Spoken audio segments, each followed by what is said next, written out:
It's very easy just to crimp it back down. But you get something like this, and if it's not too bad, like this dial, you could probably match some paint to that and fill that in and get it looking pretty good. And any time I can save an existing dial, I much prefer that. But when they're as bad as this one was, you really don't have any choice. So what I do, hello. Okay, so the first thing you want to do before you work on a dial is photograph it. Okay? Second thing you want to do is mark where your 12 and your 6 are, especially your 12. And again, speaking from experience, I have, and then you get ready to paint it and you go, where's 12 o'clock? Okay? So, and what I usually do, many times I'm marking with a marker on the back, but then I will also kind of scratch into it just a little bit. You're not going to hurt the back of the dial doing that, because quite often if you mark it with a felt tip marker, when you strip the paint off the thing, that you'll lose the felt tip marker. And again, speaking from experience, I've done that. But once you photograph it, mark your 12 and 6, especially the 12. The 6 is nice because you will. I'll show you how you want to line it up if you can, but especially the 12 o'clock. And then you want to measure. And what I have a caliper that I will. What you want to measure on a clock dial is the outside time track. Write that down. The inside time track. The outside of your numerals and your measurement for the inside of the numerals, okay? And then if you've got a good photograph of that, you can look back and tell, because then, I used to, before you had the instant photographs, where if you had to take a photograph, you'd have to take it to Walgreens and get it developed and stuff. I mean, I would make notes as what the chapter, how wide the chapter ring was, how the minutes and the 5 minutes, how big they were. Because I've got one here, I think this one, I'll show you a picture of that. This is an earlier dial, and what it's got, instead of the bigger 5-minute markers and stuff, they had little dots. And the 5-minute markers was a little bit bigger dot, just a little round dot on it. So, and you want to try to reproduce that if you can. But, so then, you want to remove the paint. I just usually use a paint stripper. Just let it sit for a while, and you can either scrape it off or just wipe it off. To get down to good clean metal, I will then usually use a little steel wool, rinse it off well with alcohol or a degreaser or something like that. I'll prime it, let that set up well, paint it with it. And I personally, I'm using like just a white primer. I think it's a Rust-Oleum. Years ago when I took this course, the guy that was giving the course said, do not use Rust-Oleum paint because it's got fish oil in it, which is supposed to be the rust preventative. Remember, they used to advertise that it wouldn't rust. Well, I've never had a problem with that. They probably took it out years ago. But then I would use just a spray can of like enamel, okay? And one of these days, I'm going to get some. I have trouble finding the color that I really like. A lot of the early clock dials have kind of a green tint to them. Some of them have a yellow, and this is actually fairly nice, but it's hard to find a color you like. But I'll spray that. Then once that's set up, and what I usually do, I'll spray it outside and I'll set it out in the sun and let it dry pretty good. Then I put a coat of polyurethane on it, and I use just the Minwax. And I'll show you why that's important later on. But let that set up real good, and then you can start your inking. But you have to make sure it dries, because if it's still a little bit wet, it won't take well. Oh yeah. Well, the reason that is, and this guy made a good point. He said, once you start inking, and I use indelible ink. I think I just bought this at Hobby Lobby. You can get it, but get the indelible. Don't get the water soluble, because you'll regret it. You lick your finger or something, and it's like, well, let me start over. But just use indelible ink, and you'll always mess something up. If you start out and your thing misses, and you've got a thing going all over the place, just take some alcohol and Q-tip and just wipe it off. But if you've already done a lot of stuff, you don't want to use alcohol because it'll mess up on the side. You can actually take an X-Acto knife and scrape it off. And what you're scraping off is not your color paint, the polyurethane. So between layers, of stuff, you can put another coat and you've got that protection. And it works amazingly well. When I get done, then I'll put a final coat on just to protect that.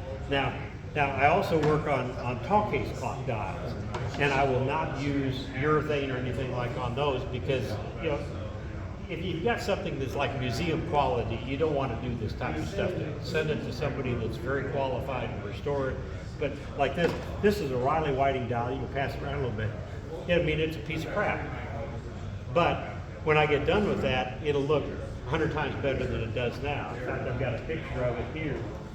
I just started doing a little bit of work on it. When you say it's a piece of crap, you mean the condition? Well, it's just worn out. Yeah, somebody's cleaned it so many times. Yeah, no. They're works of art, but it's just dull. And on those, what I will do is many times you can clean those up tremendously. First, I will start out with just a sponge and water. Okay, then I will use very carefully some barkeeper's friend and a moist sponge. And you'll be amazed what will come off some of those dials. I had one years ago that I bought a tall case clock that I think the glass had broken in the hood years ago, and they must have lived in a house that must have had coal-fired furnace or something. You could hardly read the dial. It was so dirty. And I bought the clock because of the case and just put the dial aside. And one time I'm just fooling around. I thought, let me see if it'll clean up. I started using Barkeeper's Friend, and it looked 10 times better than that by the time I got done. And many times if you use the Barkeeper's Friend, you will take a little bit of the inking off, but you can redo that. It's not hard to do. So to get back on things, once you got your urethane down, first thing you want to do, and if you can get a good set of, the two I mainly use is just the single and then the circular. And just any kind of a good drafting set, about that size you can use on just about any clock. But what I've done to this so far is I put this one line on. See, I glued a piece of wood to the back to cover the two holes, and I use duct tape on it because you want it to be real solid. You don't want that thing moving around. Then I put the compass with the ink on it and measured out, because you can, on these you can usually see enough of it where you can see where the marks are supposed to be.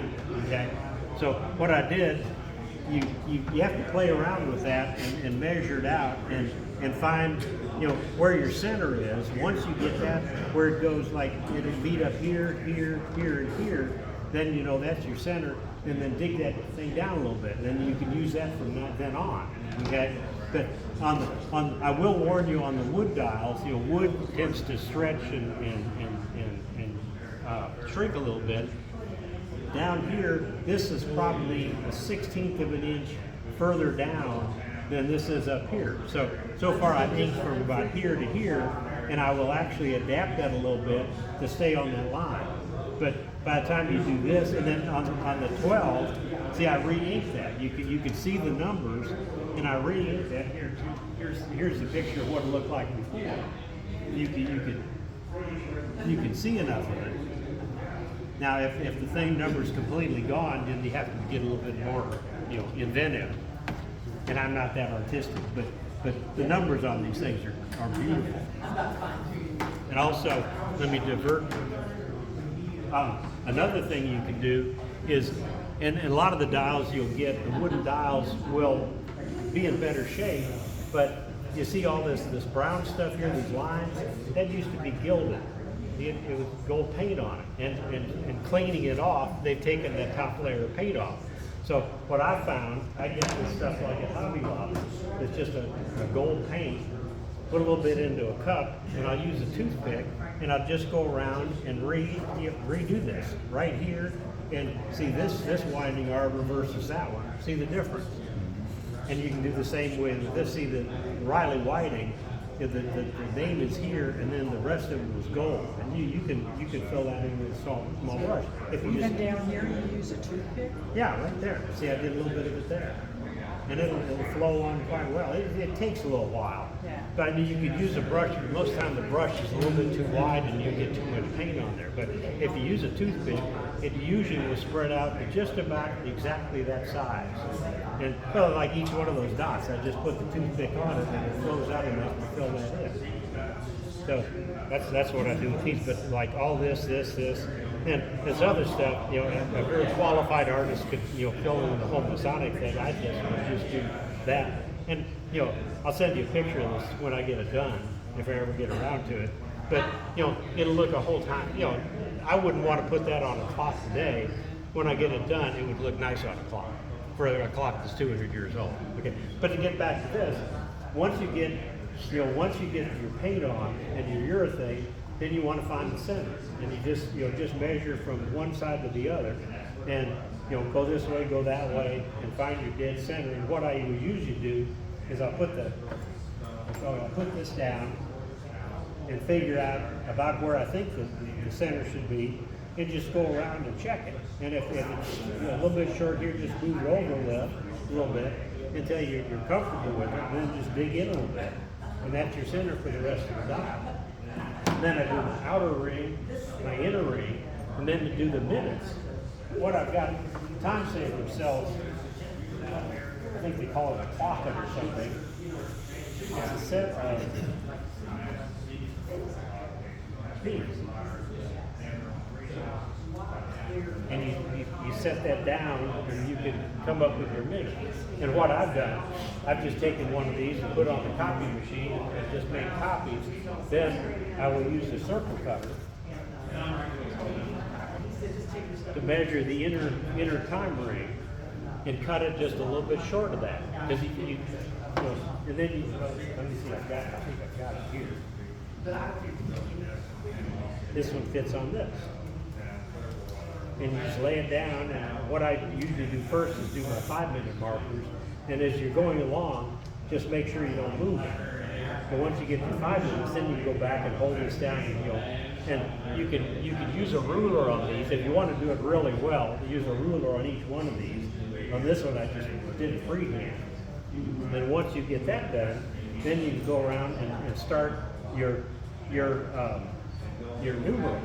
Okay, and on those, what I usually do is, if I've got the picture of that particular clock or dial, or I'll just use one of these, you can figure out pretty much on your 5-minute numerals, you know, where that outer, you know, because you got the outline on the top of the numeral and then the bottom, and you basically just do that. Let me show you.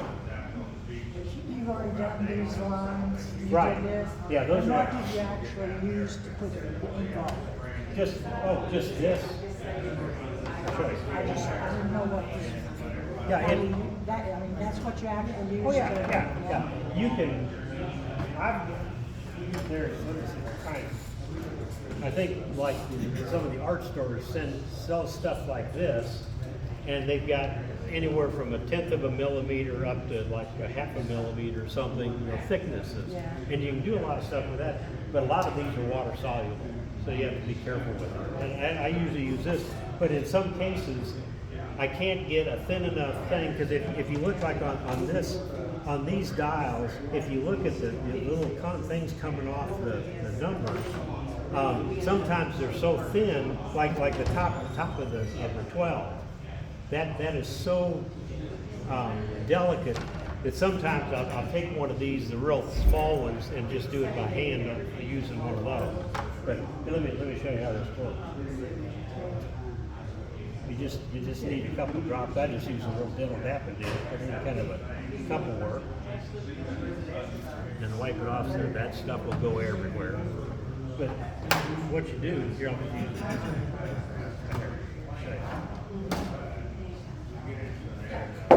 use And sometimes you'll have, and if you try to put the ink on and it kind of balls up, then you'll clean it off and probably, put the dial out in the sun because you're probably not dry yet completely. But let me just show you. So you just take this.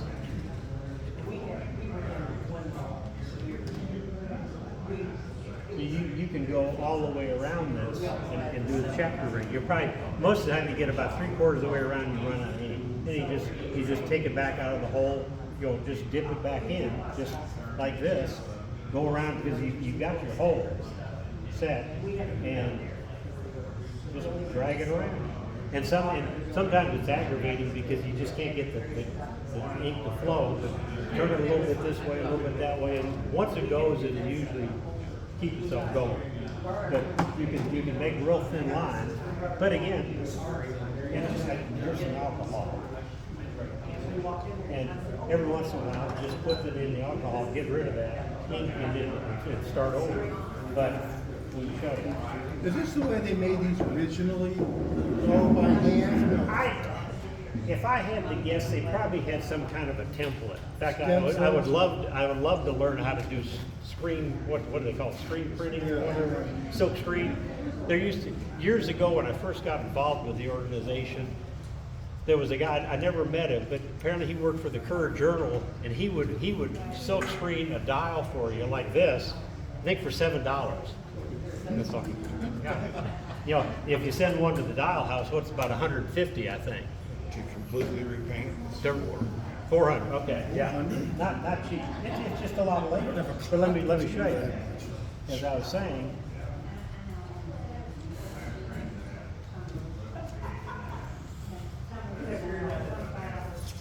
and that alcohol is actually a little bit dirty.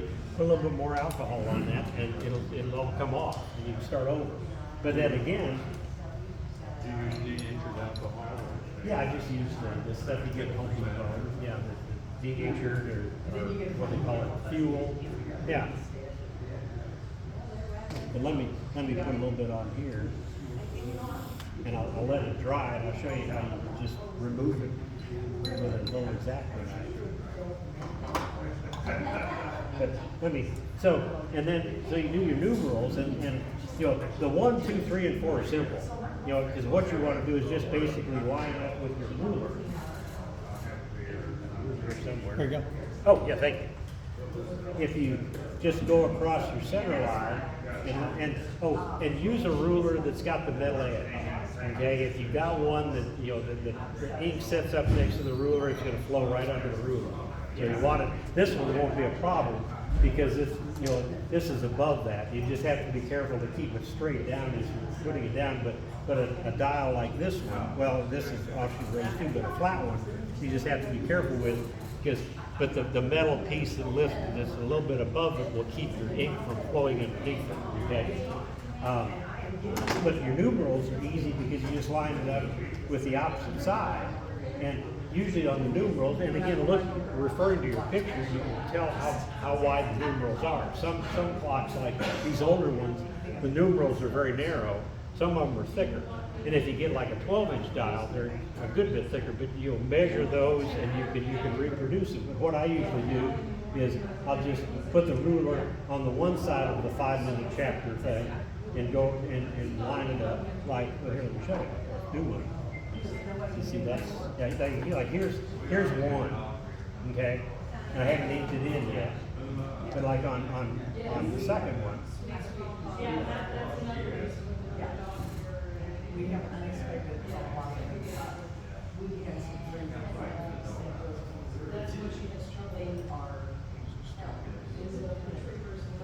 and move it down about as far as you want it to go.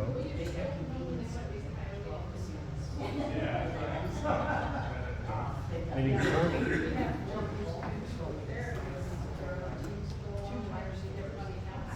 Put some things that what I do, I just line it up with the other side of that 5-minute marker.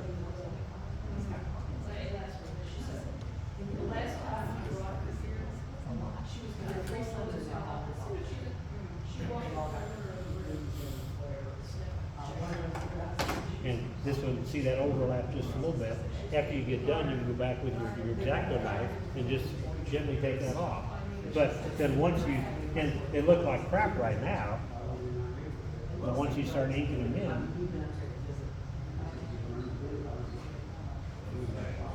it's like you got a real clock dot.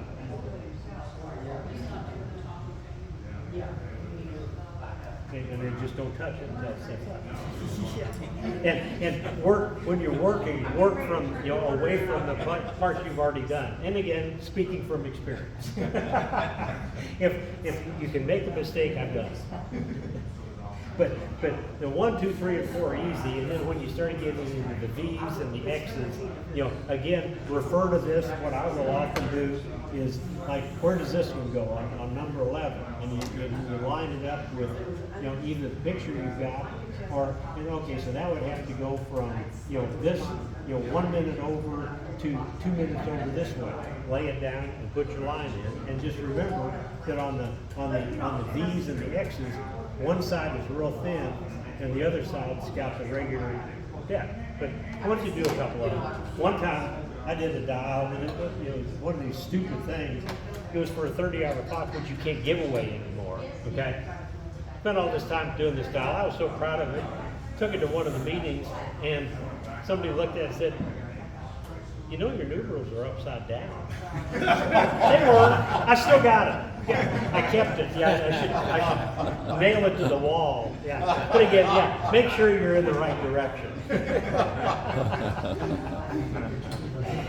But yeah, the one. But when by the time you get it done, but once you ink them, let it set up a little bit, and then you can fill them in, and you can actually take one of these. If you got a couple of these, you can take one that you open up a little bit more, where put a little bit more ink down at the same time. But once you get good at it, it's very easy to do. I usually use an optimizer just to magnify it a little bit. But let me show you some of the other stuff I've done. As I said, like this, I would probably try to repair that if possible, just because I'd rather have one looking, fill that paint part in. I have found with tall case clock dials that they tend to develop what they call stretch marks as they expand and contract. Many times on the grain they will lose their paint, and I hate to give up on one. And I found that you can go to Home Depot, and they will mix you up a sample of paint that is amazingly accurate. I've tried Lowe's, I've tried Menards, I've tried Home Depot. I would go with Home Depot. And I found that they're color matching. I mean, some of them are amazing. Sometimes it's a little bit off and you have to try again, but I just get a little sample made up, $4 or $5. And I keep that, it's just amazing. And many times I'll just get in there with like a little toothpick and just fill it in. And it's not perfect, and it's not museum quality. Again, if you've got something that's a museum quality piece, send it to somebody that's certified to do that sort of thing. But for somebody, How do you decide if a dial needs to be restored or not in terms of diminishing the value of the clock? Sometimes it's better to leave it, and sometimes most clocks are not worth that much to begin with. If a clock's probably worth less than a couple $1,000, yeah, I would try to repair it. I would rather have a patched up one that looks decent. I mean, if you can't make it look good, yeah, you got to do something with it. Then have a brand new dial on it, especially like a tall case clock. But like this clock, this is out of actually a fairly collectible banjo clock I just recently got. But when I got it, this is what the dial looked like. Pass that around a little bit. Somebody had repainted all the numerals. And it doesn't look bad, but it doesn't look good, okay? And so at first I tried alcohol on to see if it was, they painted it, but looking at the dial, I'll pass this around, you could actually see the chapter ring, and you actually see a line here, and it wasn't anywhere close to where the numerals were way off. They were I think they were too far out where the chapter ring should have been. So what I did with that is I took an X-Acto knife or a scalpel knife and just gently, literally scraped every bit of paint off the entire dial. not paint, but all the painted numerals, and got it to the point where, and it didn't really mess up the paint. And then I re-inked the chapter ring and then redid all the numerals and let me pass that around. And I think it looks pretty darn good. So you did all the numerals freehand? Oh yeah, yeah. And you could actually, in some case, not on this one, but in a lot of cases, you'll actually be able to see the outline of the numerals, like on this thing. I am horrible at Arabic numerals as far as freehand, but when you can see them, you can trace them. Yeah. So that's about all I do. Any questions? But one of these days, what I really, I think I was talking about the paint. What I'd really like to do, I've got a couple airbrushes and I've never used them. But I'd like to get I'd really find a really nice color, a dial color, and use it on an airbrush. And do it that way, just to get the perfect color. But again, if you've got a dial that you want to patch up a little bit, and see the paint on this one is actually, I mean, it's horrible, but it doesn't need to be patched. You don't need to do that, but you'll see a lot of them will have those press cracks, and when you get done with them, they will look pretty good, and you can have the paint mixed up as to either like a gloss, semi-gloss, dead, which most of these are. But what I also find is I will use Barkeeper's Friend on these, and you can see like right in here, I use that a little bit, and I tried it, and what I first did is just use water on it. And you'd be surprised how much dirt comes off of that. Then I'll gently use some Barkeeper's Friend and be very careful with your ink part. And I found that it really wasn't taking that off. But I haven't cleaned it any more than that, but I just wanted to let you see, the difference. So you can clean these up, and like this, I don't know what this is on the edges, but see, I really used some Barkeeper's Friend over there. It got a lot of it off, but whether it'd be worth, trying, because if like up here, there's some design that they've lost. I really wouldn't want to go because you'd remove most of that. So, I probably just leave that like it is. But you can clean that dial up a good bit more. But that's a clock dial that I probably had for 30 years that I just, the clock I bought, I just set it aside because, I'll never do anything with that. Now that one, let me play with it a little bit, and I'll guarantee you, when by the time I got done with it, it wouldn't be beautiful, but it'd be pretty. Yeah, and very usable. Would you actually use the Barkeeper's Friend? I would, Keep going I would probably around. go around most of it and just see if I could lighten it up to that. I'd be very happy with it. Yeah, but be very careful around this part and see. But again, you've already lost all your gilding on most of this, so you're not going to hurt it. And you really like on this, with those fake spandrels that they've got, you really wouldn't want the Barkeeper's Friend on that because you've already got the gold. So you kind of work around it. But you'd be surprised how much dirt will come off those things. So, but again, if you got something that should be in a museum, don't do that to it. Hey, Bob. Yeah. You mentioned sealing over it after you leave. Oh yeah.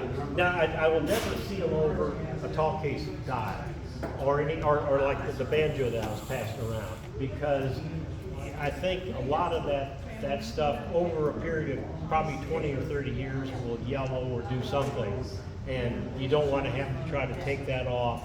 But something like this, if you can get 20 years out of that dial, you'd be very happy with So it. what do you do to seal it?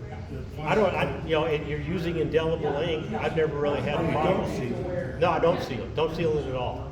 Just leave it, just leave it natural. Do not use polyurethane. What's that? There's several places on the internet that says if you want to stabilize paint on a dial, just paint over it with or spray over it with polyurethane. Yeah. Do not do that, because polyurethane will then shrink and expand. As it peels off, it's going to take the original paint with it. So do not use Well, see, polyurethane. that's what I've used it for probably 20 years. And again, with like a tall case clock dial, I would never do that because, where it's sitting and as large as that is, you would probably get, and you don't want to mess up the substrate.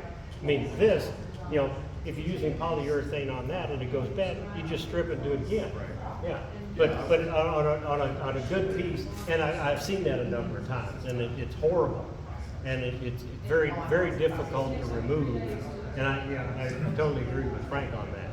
Had But some metal OG dials that if somebody did a really nice job re-inking the letters and they didn't seal it, or they decided they'd clean it with Windex. Oh, yeah, yeah. Windex has alcohol. Yeah, try to clean that mess up. Yeah, but that's why, as I was saying, you know, and you don't have to put a real thick coat of polyurethane, but you can take all that off and it doesn't affect your layer of paint at all. So, in fact, on this one, and what I do, I take an index card, I don't know if I've got it here or not, where I write down all the measurements. Now, here it is. And of course, you have to divide the measurements in half for your thing, but I'm just taking an index card and Welch dial that had all the different things. Well, so I got ready to do one of these dials. I put this one down and I tack them down, and you can usually tack them down. You just don't want the thing to move before you establish your center. So I put this one down, got this out, started inking it, and after I got I think both the chapter rings done, I'm going, that doesn't look right. It's too close. Oh, that's not the Welch dial. That's the E&A Ingram.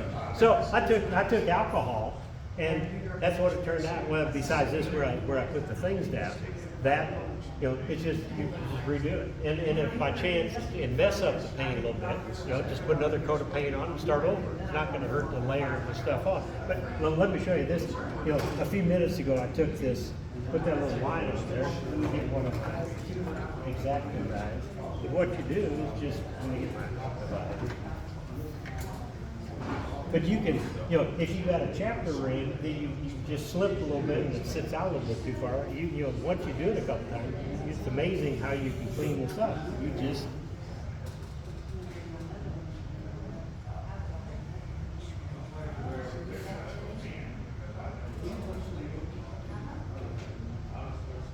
Start doing your workshop. See how most of that comes right off. Now, on something like that, if that was far enough away, you just put the alcohol on and take it off that way. But if you're up next to your numerals or something like that, because a lot of times with these numerals, like on this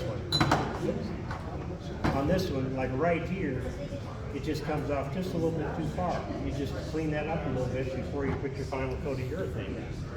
And it's just, you know, and if you got a sharp knife, you can do very easily. Just clean it all up. And like on these ones, you'll notice that, you know, the what do they call it? The outer and the inner, you know, line, you know, are not big enough. Well, you just, once you get your numbers established, you can go back and redo that because you still got your center. But mark your 6 and your 12 before you tack it down. Because if you tack it down and find your center and you have to take it back off, then you got to, you know, find your center again after you tack it down again. And again, speaking from experience. Have you ever tried any of the restoration cleaners like they use on home paintings? Oh yeah, yeah. Experiment with those a little bit, some painted dials, just any salt paint. Oh yeah. Turn off the wall painting after you've been over it all painted. Right, I put a few nice metal.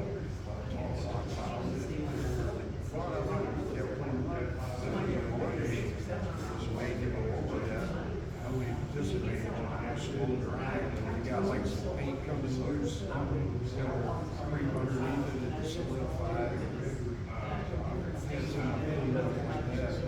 Oh yeah, anything like that. Good. I mean, again, this is just beginner stuff. You know, you can get really into the weeds as far as the restoration, and I enjoy it.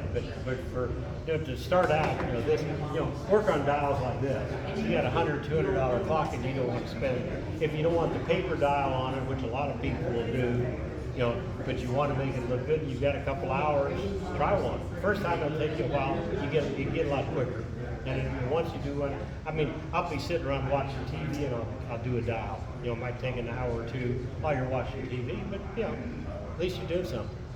You put your mark keepers or you use a liquid or I use the powder. Yeah, I've never tried the liquid, but it's just I think it's got what, citric acid and a very, very mild abrasive. It does have an abrasive, so you have to be careful.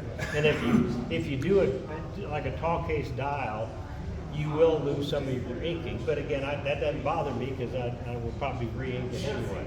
And some people, you know, the purists, oh, you don't want to re-ink a dial. Well, if it looks like this, you know, I do, yeah. I'd rather be able to see the number. But again, if it's a piece that should be in a museum, and I've got one that's probably going to go to the Concord, Massachusetts Museum, you know, I don't want to mess it up, you know, because they will have people that will do it right. Any other questions? What kind of piecing do you use to put on a bigger die? What's it best thing? What, and again, you ask 50 people to do it and you get 50 different opinions. What I've used for probably the last 10 years, and you know, knock on wood, I've had good luck. I will use the Elmer's glue sticks that are purple, and I put it on both the dial and the paper. Let it sit for a couple minutes, and then put it down. And then if it's a flat dial, I will have a roller, like a veneer roller, and I'll roll it out. And just be careful that you don't the glue doesn't come out the side and get it all over your dial. But if you do, alcohol you can take it off. But that's what I use. But other, you know, I've used contact adhesive, and it'll drive you crazy because if you get it a quarter of an inch off, it'll stay a quarter of an inch off. You know, with the Elmer's glue stick, you can move it around. You know, and I've got dials that I put on 10 years ago and they're still sticking. So, but then other people I know will mix up like Elmer's glue and put a thin coat on. You know, whatever works. But if I can, if I've got a flat dial, you know, one like this with the you know concavity, you can't do it. But if I've got a flat dial, I will put the dial down. I've got a couple big pieces of flat wood. I will put another piece down on top of it. I'll put weights, and many times I'll even clamp with you know the easy off clamps all the way around it just to put some good pressure on it. Let it set up overnight, and usually get a good result. But you know. Dials can be aggravating. You pull one on and you get a little bubble and you can't get rid of it. You know, but you know, Sam, what do you use? I know you use something different. Mm-hmm. It's just the least little bit, paint both surfaces, let it set for 30 seconds, and you can position. Yeah, you can roll. Yeah. Like you say, weight it. We just did a clock of periods and had a big blank spot in the middle. And we did that with veneer. I put painter's tape on the back of the veneer, and you put that on the Elmer's. Again, you gotta weight it down. I've tried all the sprays. Yeah. Spray adhesives, it is weird. Yeah, I've had no luck with the sprays at all. The thing about the dial paper, not costing anybody else never done it. You got a dial paper, for a while there's like paper sticking there, Come right you got a through. prime painter, I use like an off-white, kind of cream colored paint to go behind the dial papers. Oh, and if anybody ever needs a dial paper, don't order it, call me and I've probably got it. I've got a really nice library I've accumulated over years. What I do, I've got a proportion wheel, I measure the space I need to go in, I measure the paper that I have, and it tells you what percentage to reduce it. And I do it on my printer. I've got a real nice result. Get them on 100-pound cover stock. I've got either white or aged a little bit. But I've got a lot of them with the manufacturer's names and you know, line at the bottom. Amazonian, maybe USA, whatever. So pretty good library.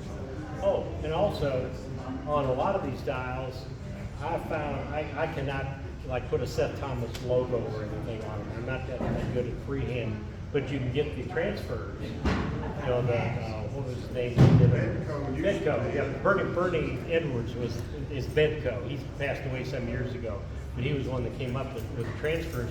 You can usually get a Seth Thomas, a lot of the big name transfers, and once you get your urethane on and get the dial done, you know, locate that thing. And you know, I did one of those with a Howard dial for Pat Higdon, a friend of Pat Higdon's, and Pat was just amazed. You know, put the Howard name on it, and I mean, it did look good. So you get all the numerals and everything? Or Oh, just I the- don't know. I do the hand. You know, you probably could. I've never tried it because most of the time the numerals aren't the right size. Yeah.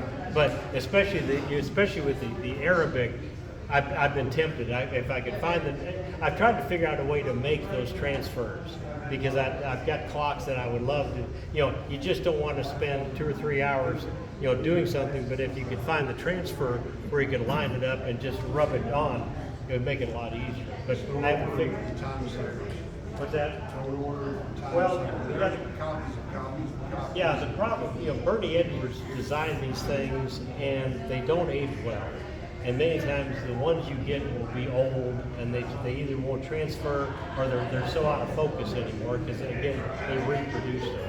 But I'd love to figure out a way. In fact, I think Jody found something online that if you use the type of film that they used to do overhead projectors, you could somehow print onto that and it would come off when you rubbed it onto something.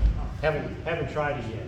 But there's got to be a way, because there's got to be a way that Bernie figured out how to put these on the things. I've got a lot of old transfers that are past their life, but you can use a hair dryer, Yeah, heat them up kind of cheap, real careful. or put out in the sun. Yeah. Yeah. Just gotta be careful. Yeah. I've had a couple on transfers that you just can't get anymore, and I've actually put a coat of like urethane or something down, and before it sets up, I'll set the thing down so everything sticks to it, but it pulls the transfer off. You've got that a little bit of, and I'll try to get in and remove the rest and extra glue where the transfer is not, but just trying to get it to work. That's why I'd love to be able to figure out a way to do transfer. So if anybody comes up with a way, let me know. But anything else? Any suggestions, questions? Hope you enjoyed it. Oh, and if any of you are thinking of doing it, please take one of these. This is what I made a copy of the, and you just reproduce that and just cut it down in size. And the kit that Time Savers will sell you is all sorts of stuff. Like this is one that's for like the second bit on a tall case, and just cut it back. Okay, here's another one. This is actually a Jones dial from Philadelphia on a tall case clock, where I just made out the second bits so you could lay it down and re-ink it.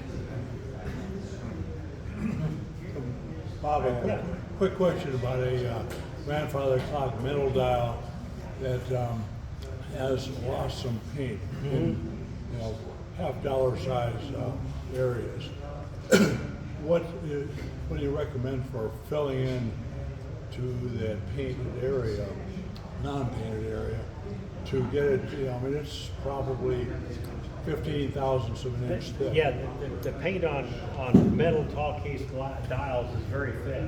I have not really come up with a way yet. I played around with it. I think what they do at the dial house is they literally will fill it in with, I don't know if it's gesso or spackle or something, Yeah. and they manage to trim it back where it's even. My problem is when I try to sand it, you get the whole periphery, Sure. losing a little bit of the color.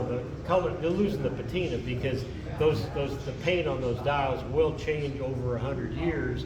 And if you even sand it lightly, you lose a little bit. They must have some way, maybe with using water or a sponge to smooth it. Maybe like if you do drywalling, you sponge and you can, get rid of some of that drywall material. But there's got to be a way. But many times what I will do, I'll just have some paint mixed up at Home Depot and just fill it in, and it just looks so much better, but you still got that depression. Sure, yeah. Yeah. But yeah, Filler for bathtubs, porcelain bathtubs, it's a liquid, goes in a tube. Yeah. And we can drop that in there and kind of flash it with air dryer with it flow out. Of course, you gotta repaint the color.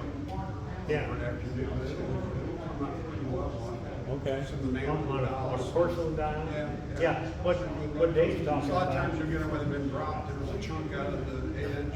Yeah. But I've done them on metal dials too, where you just had a major paint pop. Oh, okay. Yeah. Yeah, what Dave's talking about is the painted tall case dials that are colored, but yeah, same idea. Yeah. And But so- if you just come up with something that'll fill that without messing up the surrounding area, Yeah. it'll just look a lot better. But the Home Depot paint is amazingly good Okay. in most cases. Yeah. So another question relating to that same dial, when there's some paint that is lifted but it hadn't come off yet.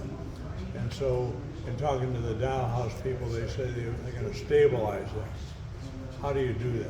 Don't know. I wish I did, because I've got a number of dials and reverse painted things that I'd like, you know. Sometimes you can get some glue underneath them and push it down, but quite often the paint is actually kind of, you know, turned up. Right. And I don't know if you can heat it. Yeah. And sometimes, you know, you get the background thing, you gotta take it as angle, like move your piece, but if it's not completely turned loose yet, you can kind of work that under. Yeah. Use wax paper to kind of press it, it's kind of iffy. Yeah. And I think that's. Once that sets up, that will lock it. So I think Frank came across I believe it was Frank Spray. One time that you could Triple spray on. thick. Yeah, I've used that on a couple things. But it just it's a clear urethane or something, but it's really thick, and they figure out a way where you can spray it through a can. And if you got a really, you know, a dial that if you hit on the table, half the paint would fall off.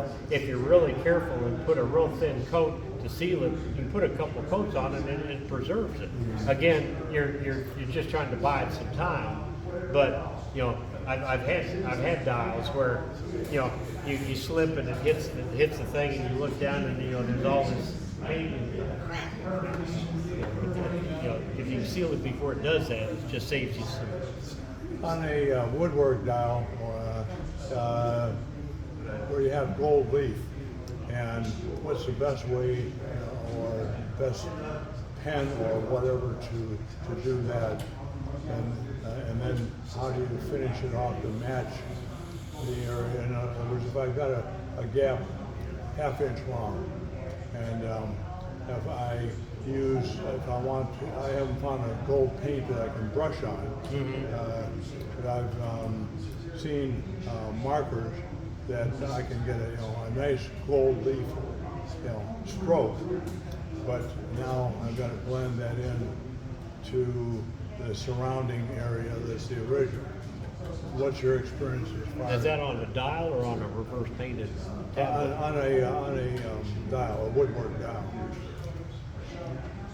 I've just tried around, you know, some of these paints I found in the gold color. I find this very similar to the stuff that you come with. And I just many times I've just put it on with a toothpick or a small brush. But even a small brush usually will put way too much paint on. Yeah. But I would literally take a toothpick. In fact, I brought one with me somewhere. And I just take a couple drops of the.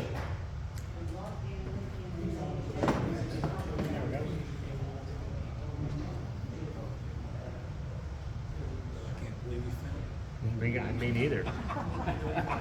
But I would just take a couple drops of the paint.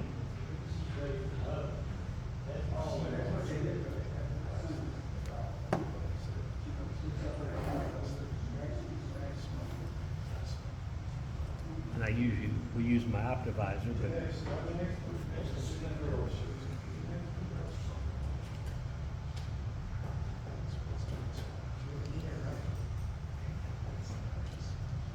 and you try different brands. You know, if you go to like the Hobby Lobby or Michaels and look at their cheap paint, they will have probably 10 shades of gold, and some of them are really dull. And just, you know, I've got probably 4 or 5 at home, and if I find, you know, like if this is too bright for what it's got, you know, I'll go try one of the other ones. Mm-hmm. And you can always paint over it. There's a Gilder's wax that I had a real good luck with. It's one of the closest to looking like Gilder that I've found. Gilder's wax, yeah. Okay, it's good stuff. And I've used those paint pens, and they work well, but you usually use them once and you throw them away, because by the time, a couple months later, you try to use them and you can't get the stuff to come out. That's why but you know, where I just did that, I mean, that looks a whole lot better than that. I mean, compare that to that. Sure enough.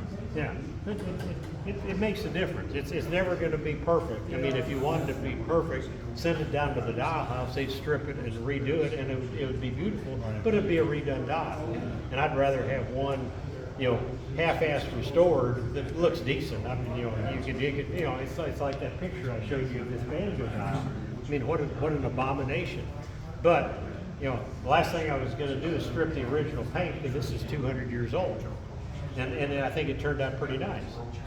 Yeah, great. Yeah. But that's it. I hope I helped. Yeah, nice Enjoy it. presentation. Thank you. But if anybody wants one of these to just save you a few bucks for buying the set from Time Savers. And the thing with Time Savers is the clock kit thing comes with a big hole in the middle. Okay. So you'd have to duplicate them anyway, because what I do is if I'm going to put one down, many times I'll tack it down into the middle. But in most cases, what I just do, once you get your chapter rings down, is just cut it a little bit short of the inside chapter ring, because if you don't want it touching your chapter ring, because if you do, the ink will go onto this, and then you're cleaning it off or scraping it off. And if you get just a fraction of an inch away, just like that, and on this one I've got tacks down here. Normally I tack on the sides, so it's fairly flat. But that's how I do the minute things. And you can make it very thin if you want it to be perfect. And I've done it before on some, especially like a beard clock like this. See, this is. If I reline that, what I will do with that, I will take the ruler on every one of them and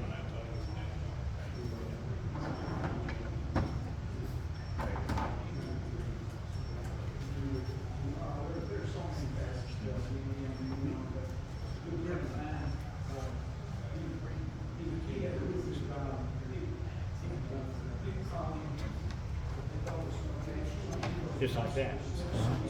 You see the one I did? Yeah. And just go all the way around. And you'll find that usually the 5 minutes will be a little bit different. And then like on this one, you've got 60, 15, 30, and 45. And if you're very careful, you can re-ink those and make them look good. And I've even re-inked, like, this is actually, I probably wouldn't even touch that. But many times, these have been worn off from people cleaning it. And you can re-ink all that. But again, it's got all the minute markers, and you can strengthen those if you want. Or if they're gone, then you get one of these like the other one I was showing you. Make one up off another clock, and then you could just put it down there and do it by hand. So it just takes a little bit of time. Yeah, one other thing I found that if you really want to repair a woodwork dial that has been plugged, I found Astrid up Massachusetts Yeah, Donaldson, yeah. following her method, which is taking an old wooden dial that's scrapped, cutting out the reticulated lines for that plug, making a two-piece plug, and then on the back, if you're intent on having something that doesn't look like it's plugged with plastic, then I have put a small thin strips of veneer, but they're only less than the thickness of a sheet of paper, but cross-hatch them like this, and you can make it look pretty good. You're not going to fool anybody, but it looks better than a piece of plastic stuck in the backside. Mm-hmm. No, good idea. Yeah, I saw one that I think the Dodgers did for Ward Francelon years ago. Mm-hmm. It was a wooden, and I mean, it was amazing. Yeah. I mean, you really had to turn that thing into the light just right to see where they'd even patch it up. So they do great work. I mean, they're expensive, but once you do some of this, you can understand. If you're charging so much an hour, you know. And I found that Dial House has hit and miss as far as a couple of them I've seen. They, when they plug the hole on the face, on a couple of examples, you can see where it's raised, probably less than the thickness of a hair. Yeah. It's not good. And then the backside, they've just put plastic in. Yeah, since Martha's gone, I don't think they're not nearly as good as they used to be. Right. I mean, Martha was amazing. Uh-huh. Yeah. But I think I haven't. You know, I think Sam's had some stuff done, but Frank just recently had some dials done by I think a couple guys in South Carolina. Frank, did you ever get those dials done? No, Craftsman was in a motorcycle accident. Oh no, no. But we were waiting to see how these people did. I found a guy who does dye sublimation, Tom told me about it. Oh, yeah. And I had a couple of fashion countertop dials done by him for printed out there. Came out fantastic. They printed all the background numbers and everything. I've had that name of him. I once it as a dial house. I've got a big Elliott and a large moving moon dial that you mentioned hit the paint fell off. I think I had one eyeball and a flag on the ship. It was all left. And I found a print online of what they originally looked like. And the dial house painted that for $200, which I could not believe. It's a little 10-inch wall painting, and I think like $25 shipping. And did a really nice job. So, and the quality of the works is phenomenal. I made the mistake of sending my silver pieces to them to be silver, but I'd asked them price. The silver pieces for that $800. I now do silver. Yeah. That's when you decide I'm gonna teach myself. If somebody can do it, I can do it. Next time we meet, I'm. Oh, yeah. trying to You be should see ready the to dials do he's done. I'm trying to do a silver. Yeah, I just and- did one, finished it a while back, about that big, nice silver dial, been in a house fire, and they tried to polish it, and he took every bit of the silver and a bare brass. Yeah, Sam even made up a pedestal where he could rotate the thing to sand it. And you could do the same thing with this if you want to. You could put a little, what they call that lazy Susan, where because I'm always constantly shifting because I find that, if I'm drawing a line, I draw a line better this way than going this way. So, Bought some Lazy Susan, bearing plates off of, I think Amazon, like $6 a piece. I've used them for all kinds of stuff. I've got one in my spray booth, I got a piece on, turn it as I'm spraying it, I might, touch it with, they keep it pretty handy. Yeah, that worked out well. I worked through, successive grits of sandpaper, and then the last thing was, the gray Scotch Brite, just kind of softened it up a little bit. I used time savers, powders. Yeah. They're like $57 for a kit. yeah, I think they say they're the exclusive importer of that. I think it comes out of England now. But the trick is, it's gotta be squeaky clean, and you can't have any. Yeah, you can't patch one. And no. I've tried and. Well, thank you all. Let's eat. Thank you, Bob. You're welcome. Thank you. Any other questions?